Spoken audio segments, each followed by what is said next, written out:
I'm super competitive as well. So I'll always be really ambitious with my goals, and I'll work incredibly hard to try and achieve them.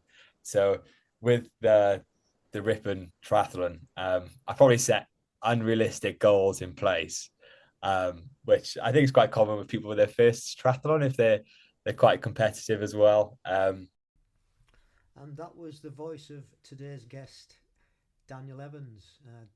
Daniel's a young man from Wales originally, and he's currently out in Australia working and travelling and touring with his partner. And he got in touch and said he would like to come on the podcast and share his journey so far. He's not been doing triathlon that long, but what he has done in a short time is quite inspiring. So I hope you enjoy Daniel's story. I'm glad we could get it together, because it's sometimes difficult with links and things and time zones and stuff, to reach out to the other side of the world, but we did it. So really happy with that, and just a big thank you for Dan for persevering and coming on the pod. So I hope you enjoy that one. That's coming up. I hope you're all well and your training and racing's going well. I hope that you're enjoying this good spell of weather that we've had beginning of March. Not sure whether it's set to last, but we've been out a few times on our bikes, which has been really, really nice. Makes a change from being on the Zwift trainer, and so that's been good, and I hope yours is going well as well. I've put the 10-week build me up plan on hold at the moment. I've reached week 10, but I've decided that I'm going to taper for the next fortnight for our race up at East Fortune in Scotland, which is looming large.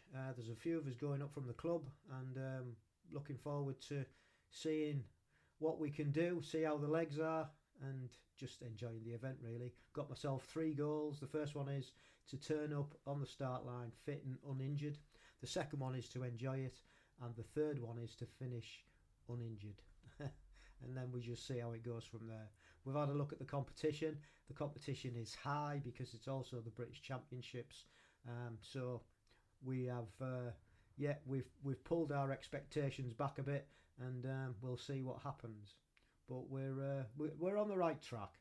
I hope your training's going well, and you're also on the right track. And if you're up there in East Fortune and you see us around, give us a shout out, and let me know how you're doing. And if you'd like to come on the podcast, please get in touch.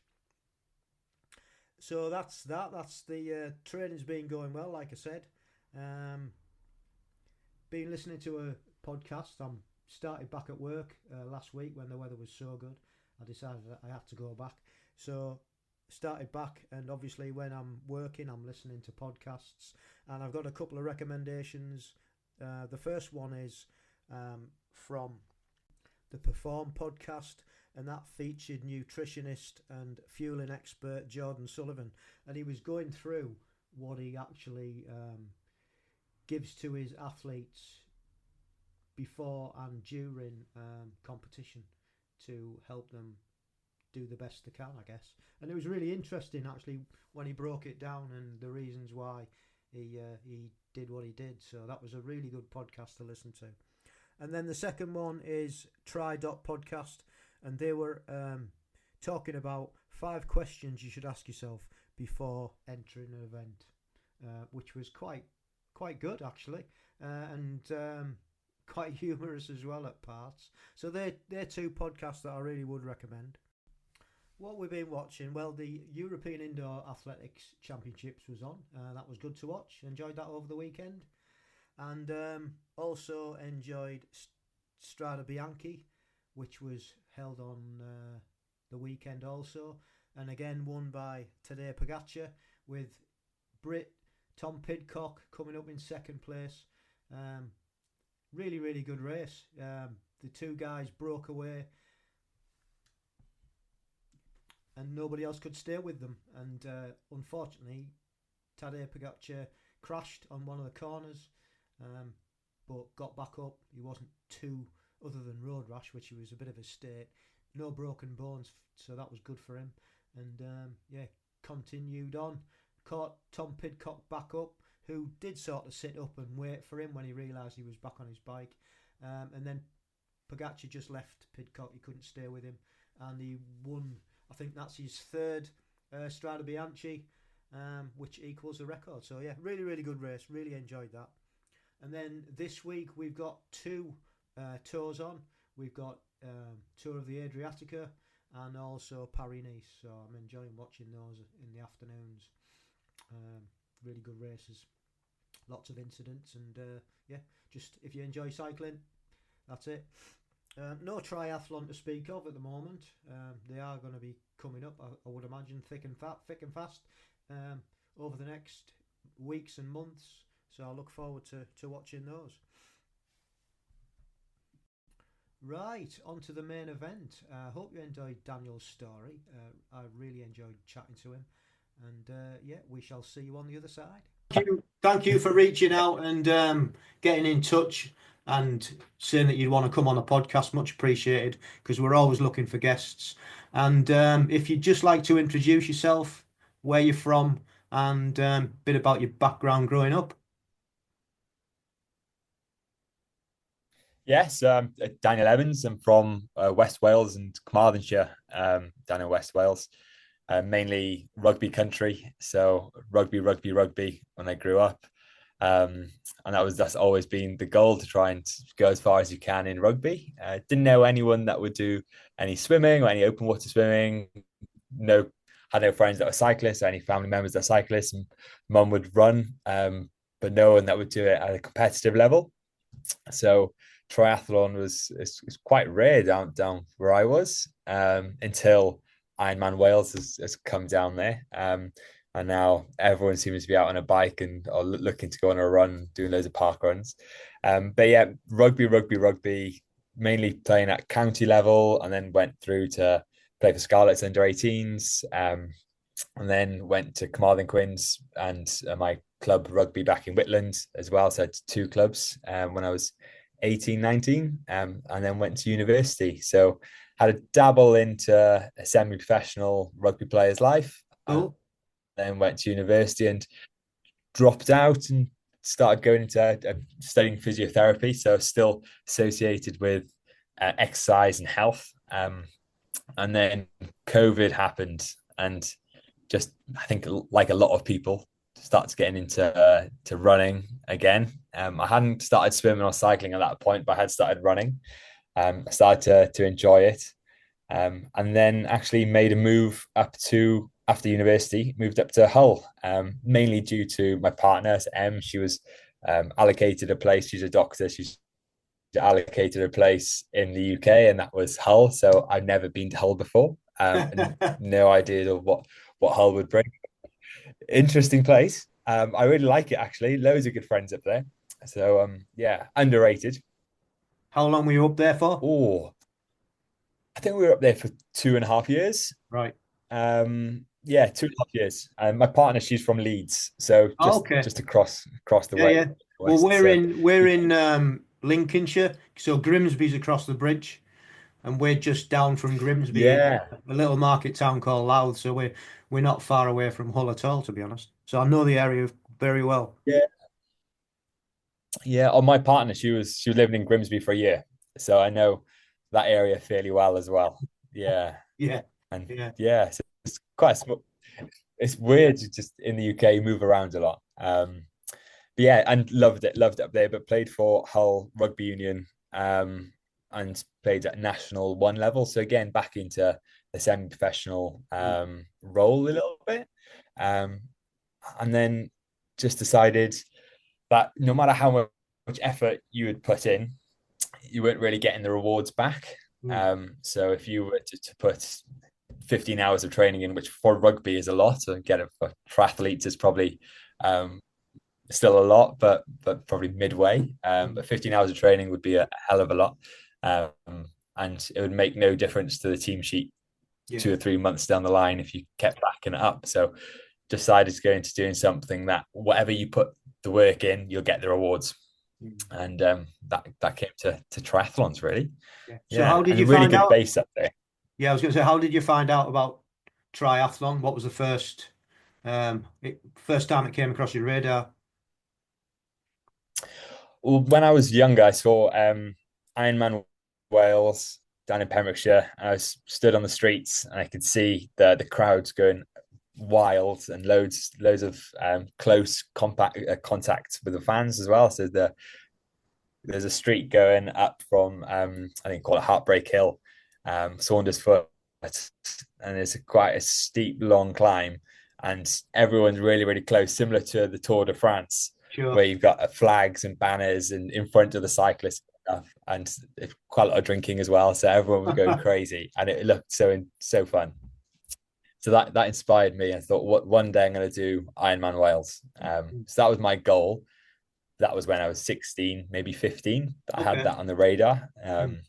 And then, yeah, then I think I saw Barracuda Triathlon Club up in Hull, and there's some really friendly members, and they reached out to me and just started going to the odd run, the odd cycle, and then it came to full on triathlon. Yeah. And did you join the Yeah, club then? I did. I did join the club, which was quite nerve wracking to start Mm. with having no background. All of a sudden, you're with 5 or 6 to maybe 15 people talking about bikes, which I had no idea about, talking about previous races, which I haven't done one, and swimming. Just don't get me started on swimming. I just didn't want to attempt it.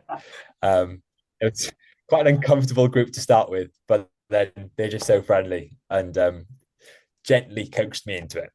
Yeah. Yeah. So how did it progress? Um, I knew, I think I actually signed up to do Ironman Wales before doing any training at all. So Wow. when I was playing rugby, I decided, yeah, it's going to do Ironman Wales. Um, and I think over the last 6 years, I've always done one challenge a year. So Mm. set the goal at the start of the year or the year before, I'm going to do this challenge then. So I've done the Cumbria Way Ultra Marathon, and that was probably when I wasn't fit enough to do it. And I did that the week before the official Cumbria Marathon, Ultra Marathon. So I took a backpack and tried it on my own. Tried cycling Hull to John O'Groats without cycling as well. So I just bought a bike and decided I can do that. People do that. It's a lot harder than you think. Yeah.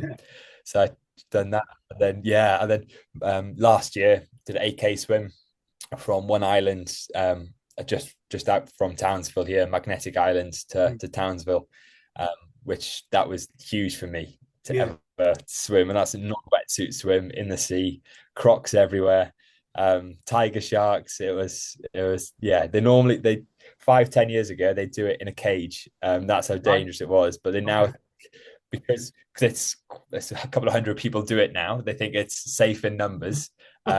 So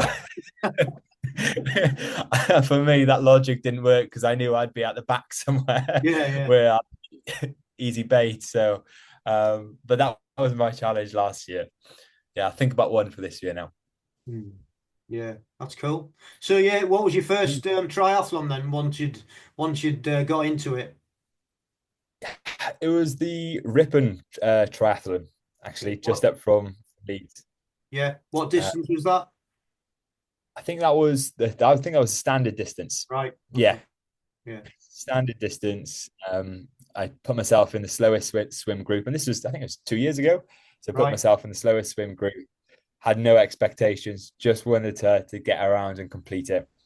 I think the night before was Walkington 10K race, well, road race, and I had done that as well. So I knew that I was going to be fatigued, and that I finished at 7:30 at night. So it wasn't. I didn't have good recovery before starting at 7 a.m. the next morning. Yeah. So I had no expectations. But yeah, Ripon Triathlon was the first one. I think I had a 5 minute transition in the first T1 was 5 minutes, where everyone else was averaging 40 seconds. And the stewards were joking, and yeah, I had a bit of a chat with the stewards, to be honest, in T1. But I made it back on the run and the cycle. But then yeah, slow again in T2. Yeah, but it's all learning, isn't it? To be fair, you know what I mean. It's like when you're doing your first one, it's the achievement of actually finishing it. The times don't matter, do they? Or what you do things in. It's just actually you've done it and yeah, ticked off. Let's move on and Yeah. see how we can progress. And is that what happened to you then? You got that first one out of the way. You got the bug and you went on and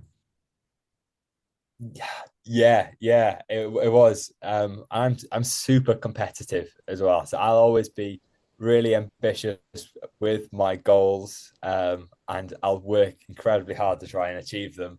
So with the Ripon triathlon, I probably set unrealistic goals in place, which I think is quite common with people with their first triathlon if they're quite competitive as well. And then I also set ambitious goals for Ironman Wales. So as soon as I finished the Ripon one, it was right. Let's get back to the drawing board. Let's try and be as scientific as I possibly can. I'm trying to get me as good as I can be in the next 4 months before Ironman Wales. And that was pretty tough. that prep before the Ironman, going from standard distance to a full Ironman. yeah. And so how did you work that one out? How did you get scientific, as you've said? What was the process?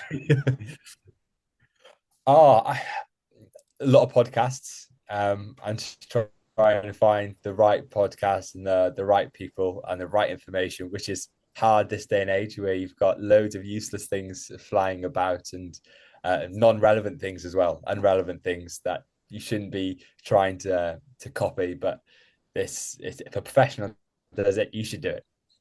But that's not the case.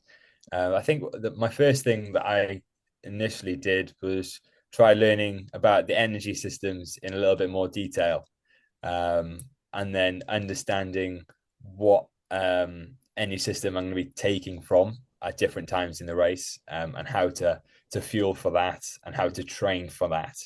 I broke it down that way, Yeah.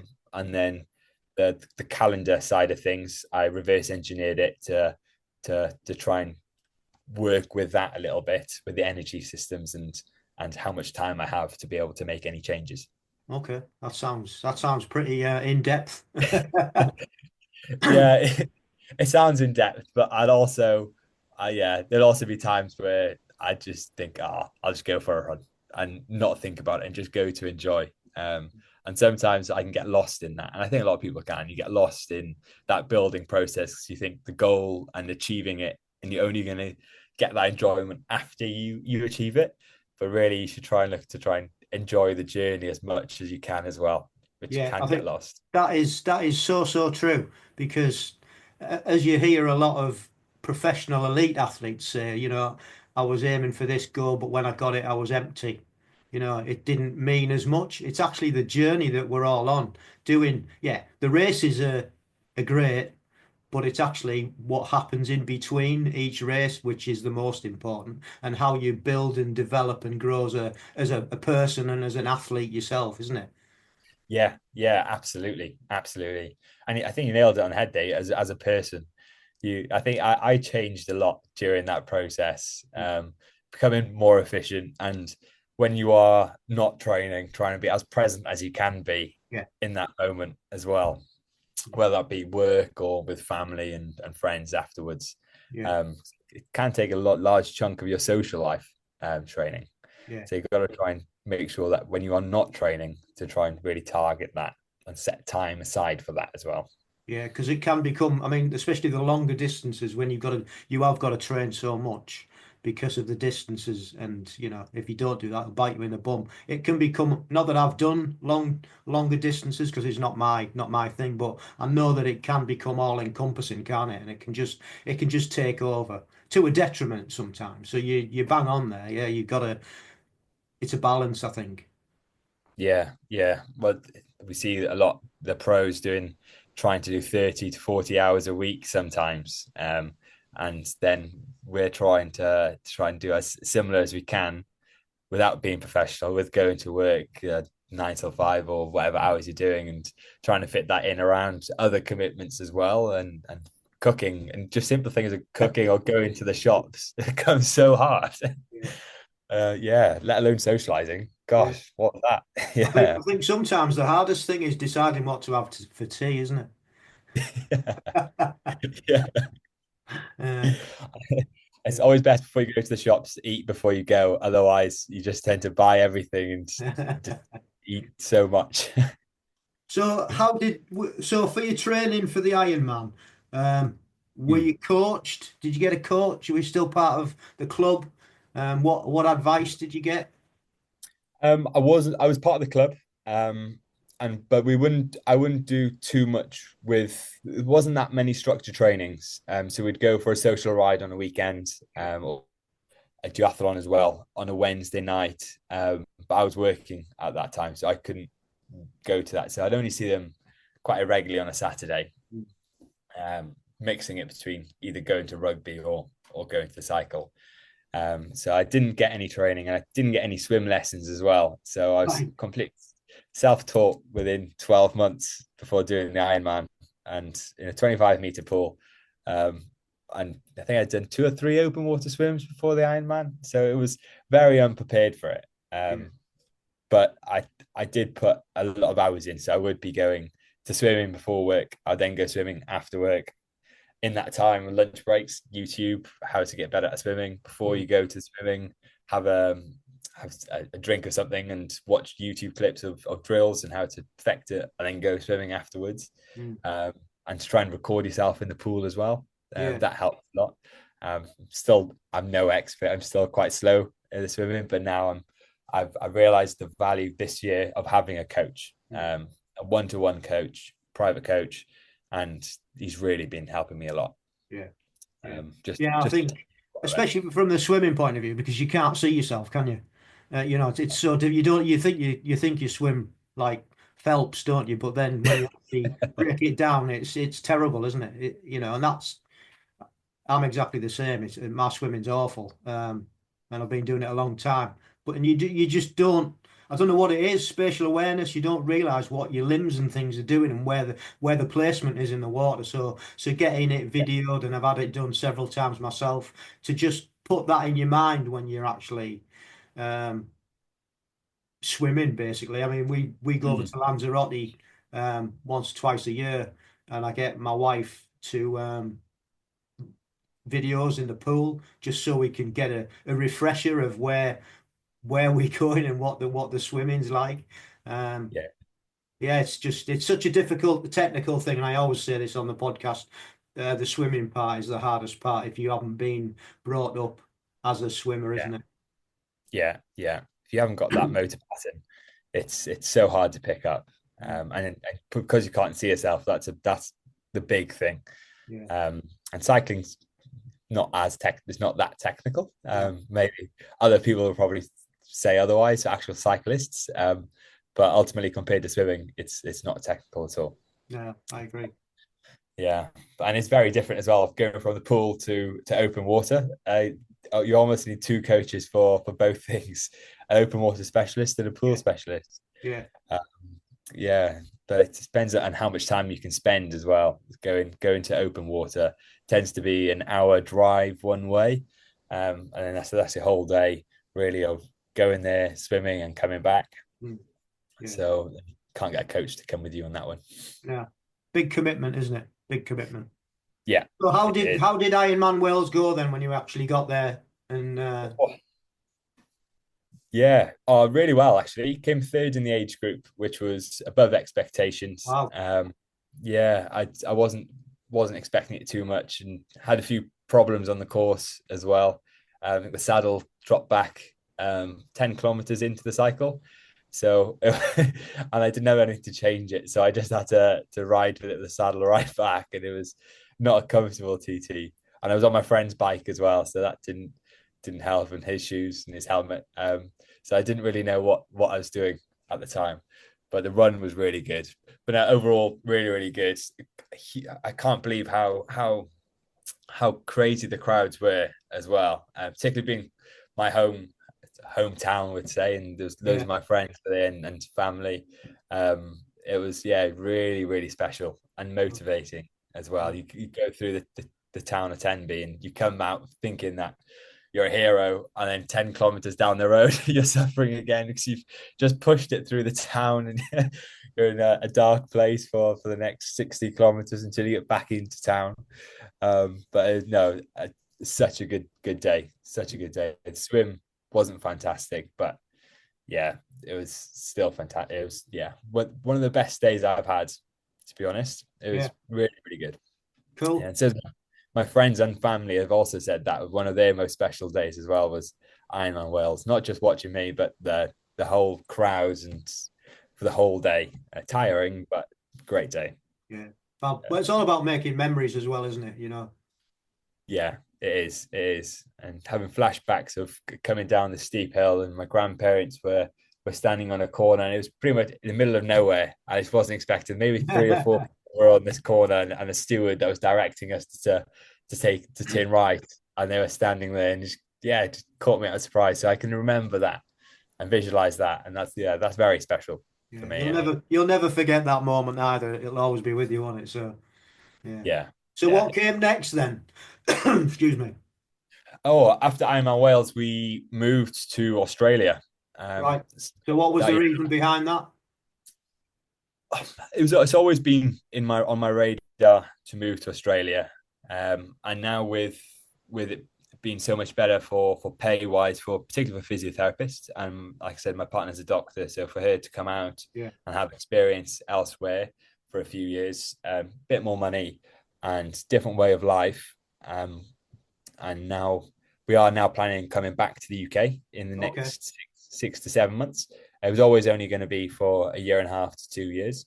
But yeah, the main reason was yeah, finances and complete way of life, and travel a little bit as well. So we've recently come back from Malaysia, Indonesia, New Zealand, and so it's quite nice to see the other side of the world before going back. And then we'll probably do some traveling around Europe if we can.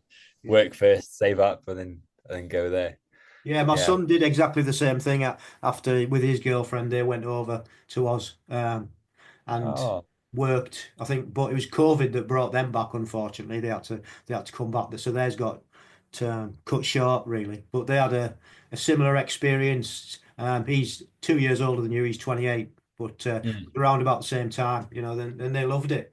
Didn't really want to come home, but it was one of those things that brought them home. Yeah, and now they're settled. So. So you yeah. like it over there then? Oh, you can train all year round. It's so nice. You've got to Yeah. get up early to train though, is that right? Because it's just so hot.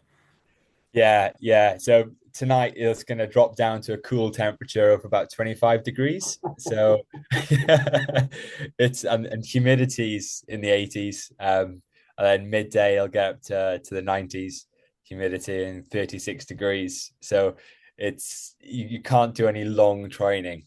Yeah, so that's really tough. So you have to get up. But I know a few of my friends are getting up at 4 o'clock and out on the road at 4:30. Yeah, when we were over in the Gold Coast, because I'd raced over there in 2018, and it was like you've just said, it was a completely different way of life. Everybody was up, like you've just said, 4 o'clock, and getting we with the time difference and jet lag, we were up at that time to begin with, getting our bodies Yeah, acclimatized. And we couldn't believe when we looked out the window and people are out there running at 4 o'clock in the morning and getting training done. It's like it is a completely different world, yeah. isn't it?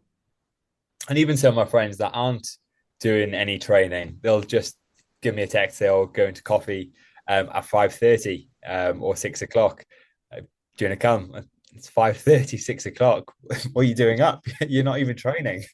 Work starts at 8, 9 o'clock to go back to bed. But that's just the way of life, even without training. It's Yeah. it's hard to get used to, actually. I think because I wake up in the mornings, I sometimes think, oh, 7 o'clock, that's fairly early, but really the day's almost gone. The productive time of the day is gone by the time you get out the door. Yeah. So it's hard to change that mindset, and getting to bed early is probably the hardest part. You're now going to bed at 8 o'clock or half Right. eight. Yeah.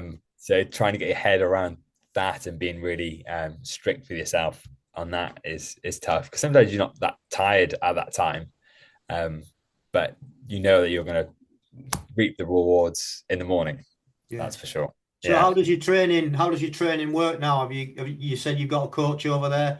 Um, Yeah, well, I had a coach, Andy Nash. He was fantastic. But I finished with him. He's from the UK, actually. He's from Wales. Just moved out to Townsville, and finished him because I finished triathlon for the season, and I was going to have a fairly long time off and gearing up to an ultra marathon that I did last weekend. So I was not right. doing any cycling or running Yeah. or swimming. It was just the odd swim, but mainly running. So I just focused on that for myself. So I didn't have a coach then, but I'll sign back up with him now, because I think it just takes out all the thinking. Yeah. It really does. And when you're already strapped for time, it's just being able to finish work. You look at your phone, looking at Training Peaks, and it says, "Oh, you've got a 2 hour ride on the trainer today. You're doing so many 20 minutes at such watts, with so much rest," and you just put it into training, and it just goes. It takes a lot off when you think of the time across the month. You're probably saving hours across that month just thinking about your training. Yeah. Yeah. No, I've not got a coach myself, and I never have, but I know a lot of people that have been on the podcast your age and people who've got family and that sort of thing. They just haven't got the time or the capacity to actually think about it. So they get a coach, and like you've just said, Yeah. it's just all done, planned out. All I've got to do, look at it and go and do it, and that's it. And it's so valuable, isn't it? Yeah, it is. It is. I also think, yeah, it does cost as well. I'm quite lucky that I went for the as cheap as possible. He was starting out with an incredible coach, and he looked after me well through that. But I think having specialized training that's following your needs and someone can look at your trends in the long term is probably quite efficient, Mm. financially efficient, because you're getting quicker and better and fitter without having to put as much effort in, or by having to buy more equipment as well. Or you're not having to, you can maybe work an extra hour or two in work to then get that money back to pay for the training. Mm. Otherwise, you would have spent 3 hours, 4 hours, 5 hours thinking of your training. So I think it can work financially okay if you have that thought process when you're doing Yeah. it. No, that's really, really interesting what you've just said there about from a time point of view and getting that benefit back other ways. It's yeah, that's a good Yeah. way of looking at it, a really good way of looking at it. So Mm. you said you've moved to Australia, and you've done a couple of 70.3s over there. Yeah, three 70.3s. Geelong was the first one in March, and I came out with no triathlon equipment, so it was quite hard to try and source everything. So it was a wetsuit swim, need to get a bike, tri bars I bought that morning of the race. My friends lent me his wetsuit, which is fantastic. So my other friend lent me a bike bag to get my road bike down there, and then a few other little bits that people just chipped in to help me go down to Geelong, and that was my first Australian triathlon, and that was incredible. You'll be able to wake up in the morning and not to need to have so many clothes.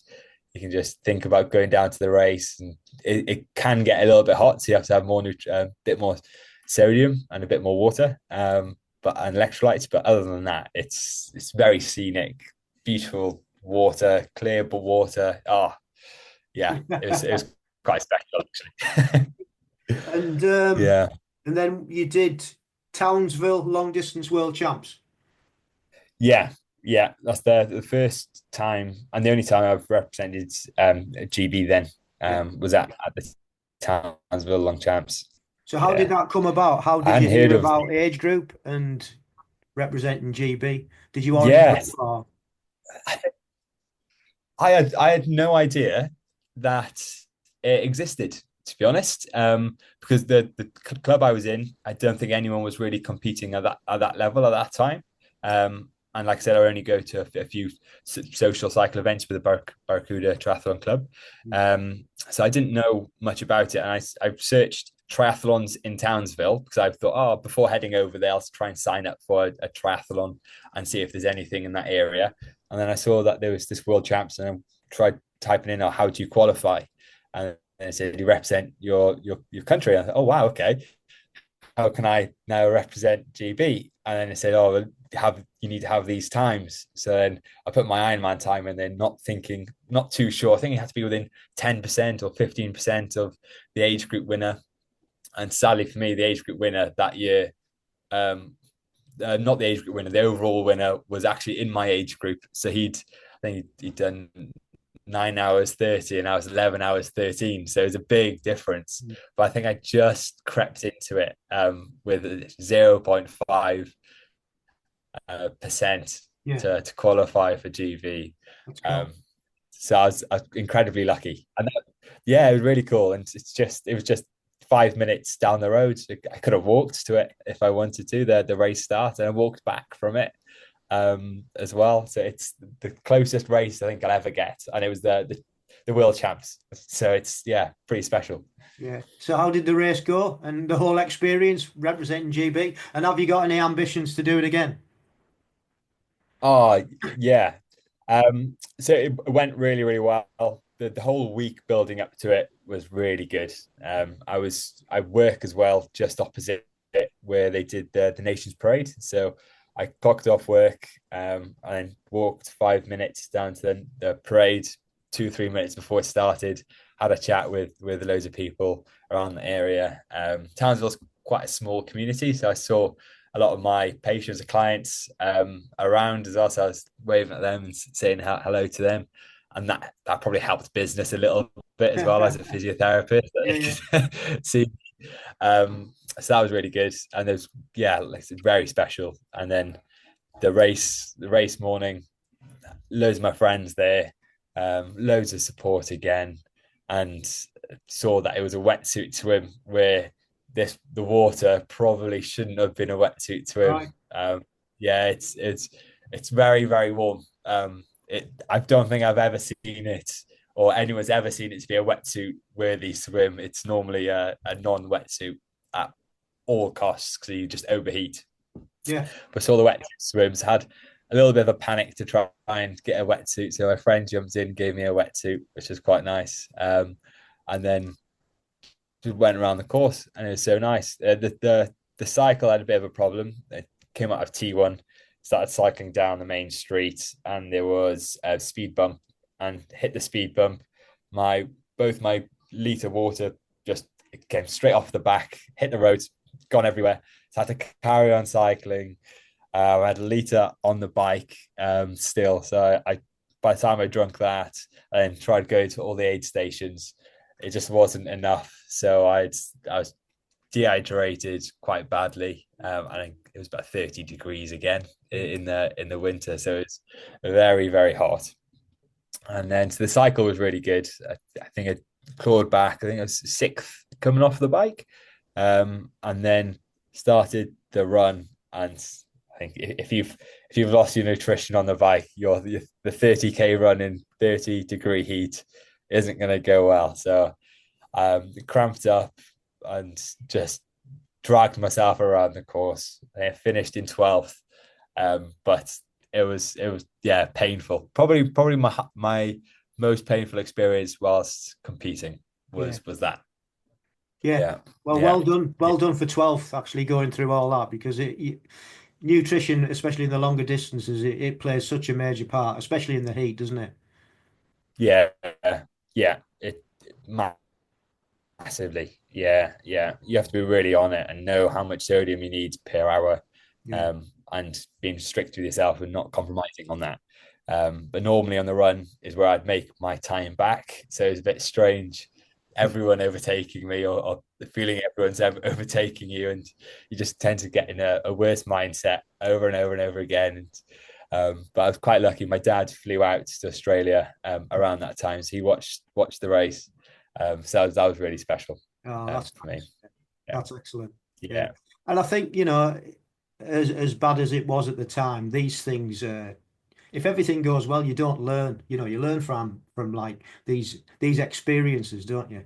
You know what I mean? Next time, all right, you'll be a Yeah. bit more careful over a speed bump, so you won't lose your. But you see the elite do it as well. I mean, they go all.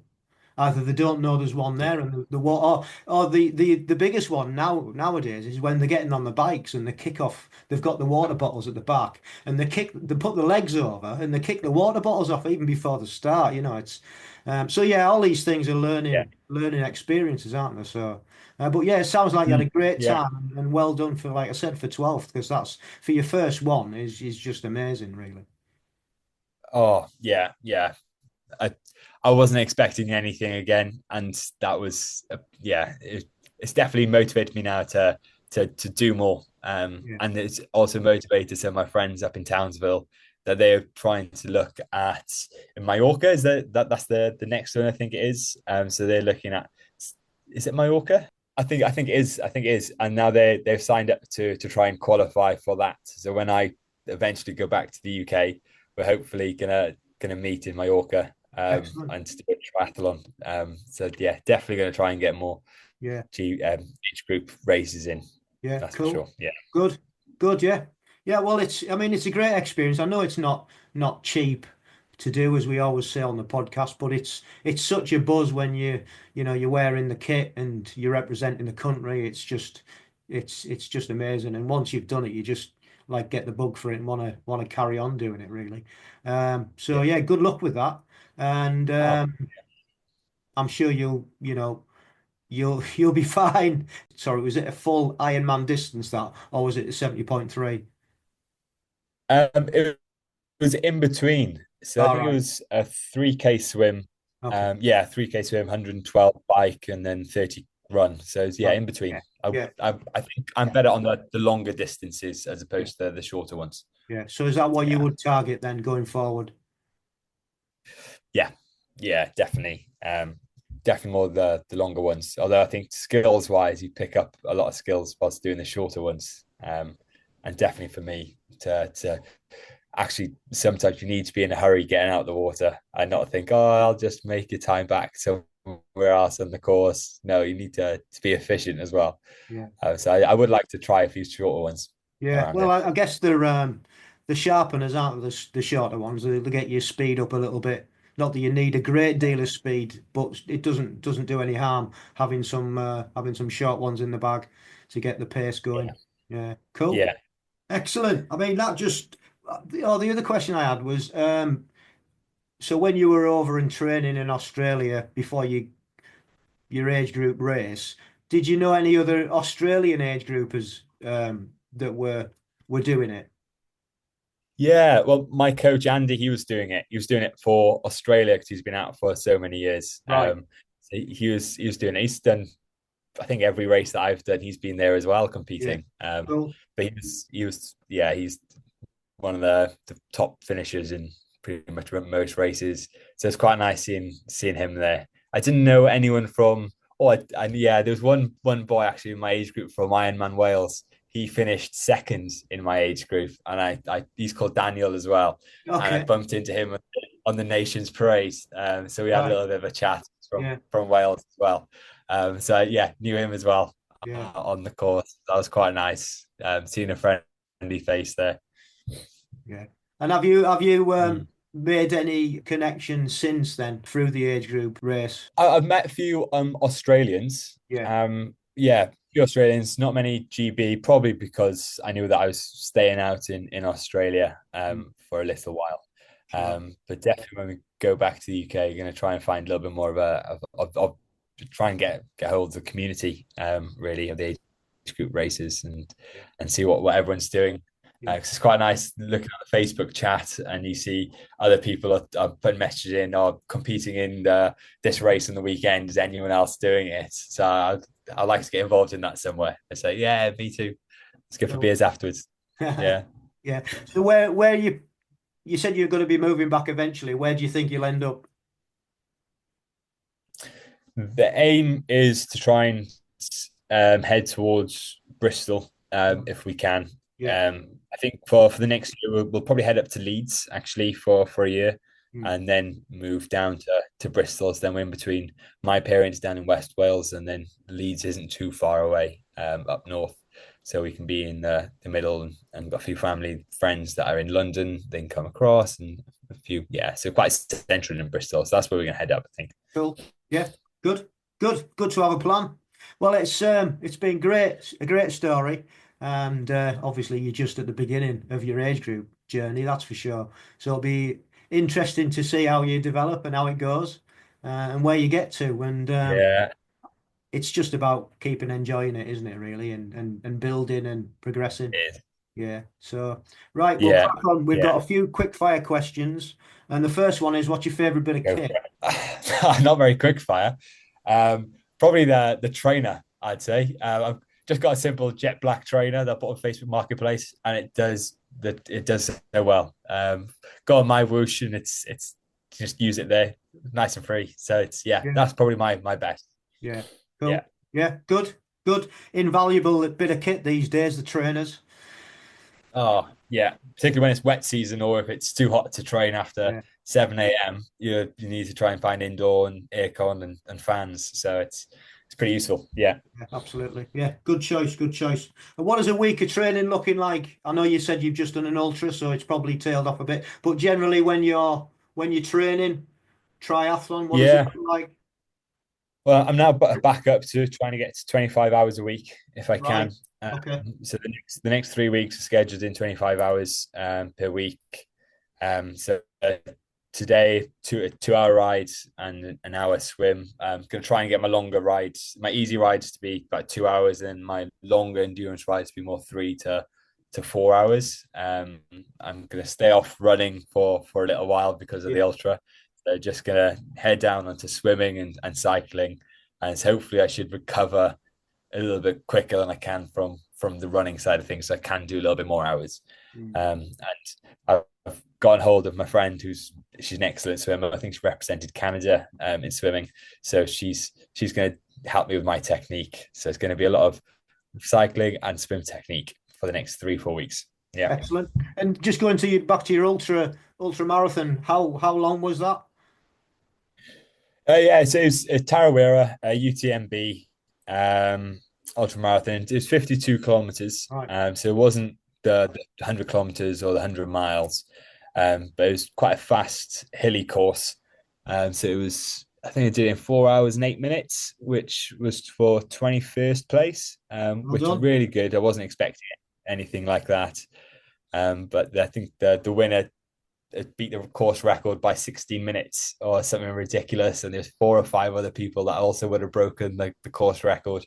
So you just see these times just falling, getting quicker and quicker and quicker everywhere you go. So yeah. So what used to be a good time last year or the year before is now probably a little bit more of an average time. So it's hard to keep setting new goals. I guess it's because it is so competitive. I watched a series on, I think it was Prime, um, and it was sponsored by Saucony, I think, and it was following their athletes doing all these different races around the world. It was really, really good, actually. I mean, I'm not. It's the first time I've come. Wow. I knew ultra running existed, obviously, but it was the first time I've come across actually watching anything about it. And yeah, I mean, these guys are just incredible. The guys and the girls are just Yeah. phenomenal. At what paces they can run on that Oh, terrain. It's just yeah. because the mountains at the end of the day, it's just Yeah. incredible. Yeah. Yeah, I think the winner averaged 3 minutes 30 per kilometer, over 52 kilometers on trails, and there Yeah, was steps as well. Really steep hills, going through woods, jumping over logs, yeah, and yeah, managed 3 minutes 30 per kilometer. Oh wow, yeah. yeah, special. Just Yeah, a I mean, different breed, and definitely between road runners and trail runners as well. I didn't realize there's such a big difference between a good road runner and then a good trail runner. Two different type of athletes altogether. yeah. Oh, yeah, absolutely. Um, yeah, it fascinated me when I watched it, to be honest. It's just it opened up a different yeah, different view on Mm. people running in various places. It's I mean, it was really well shot and everything else as well. And it sort of like drew us in. We wanted to watch every single one, you know.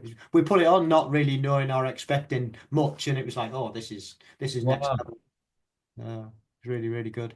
Oh, well done. Are you planning on doing any more then going forward? Maybe one day. Yeah. I'm gonna focus on the triathlons and the long distance. It took a lot out of me, Yeah. and I wouldn't be able to do long distance. I don't think I'd be able to do long distance triathlons and ultras at the same time. I think to do you'll end up being fairly good at both, or you could be good at one. I think I'm gonna choose the be good at one Yeah. than average at both.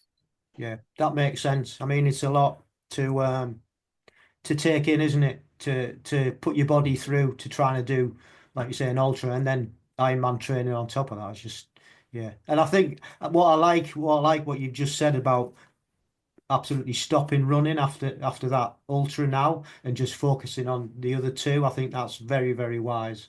Give yourself time to recover from a running point of view. That's very sensible. So yeah, well done on that thought process. Yeah, it's needed. I had two races on the weekend as well. So it was three races over 8 days, and my legs are shot now. They're all hill climbs. I think one was 1.7 kilometers, but of just steps going up. So it was 11 minutes of climbing stairs as a race, and that wasn't enjoyable. So now I've no ambition or no desire to stick on those running shoes again for a long time. So I'm happy to park them away. Yeah. Cool. Finally, then, what are your short and your long-term goals? Short-term goals would be to try and just simply complete day by day, following my training plan and executing them fully, and trying not to compromise too much on that because I'm currently not working, so I've got time to put 25 hours in a week. If I was working like I was a couple of weeks ago, no, I would. It was 12 hours, 13 hours, and that's my limit. But I'm gonna try the 25 hours are really easy, and just try and to complete that slow and steady, and working on trying to get a 400-meter swim time down every other week. So I think I can make some quick gains in swimming at the moment. Yeah. Yeah, cool. And long term? Long term, well, a bit of a race goal of trying to go sub 9:50 in Ironman Wales in the summer. So that would be a bit of a longer term goal there in September.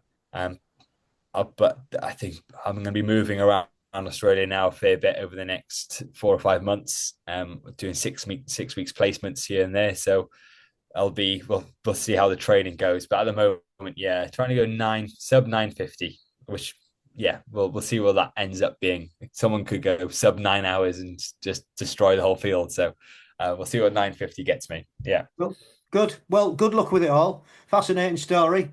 Even though you've not been in the sport that long, it's you've achieved quite a lot, and it's quite inspiring to hear that. You know, you're continuing to improve and get better. Such a young age. So yeah, well done and good luck with how it goes. And like I say, I'll keep an eye on how you're doing because I'm always interested on how the guests are getting on the pod. So yeah. Yeah. Thank you for taking your time out today, and enjoy the rest of your evening. Oh, thank you for listening. Yeah, thanks. Cheers, Richard. A big thank you to Daniel for coming on the podcast and sharing his story there. I'm sure it'll have inspired others to get involved in our sport. How can it not? He's done such a lot in such a short time, and not even in his own country. So yeah, really enjoyed speaking to Daniel, and I will watch him as I watch all the athletes that have been on over social media and see how he progresses, and hopefully he can continue to represent GB in his age group. So thank you for listening to this podcast. If you'd like to come on the podcast and share your story, please do get in touch, and we can sort out a chat just like we did with Daniel there, and share your story and inspire others.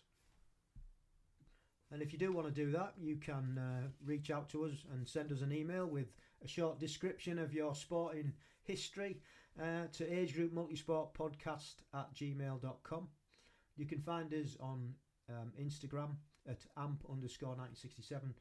You could DM us on that if you want to get in touch that way. We're on Facebook at AmpGB, and we have our own YouTube channel, which is also AmpGB. And obviously all the other podcasts are up there for you to listen to.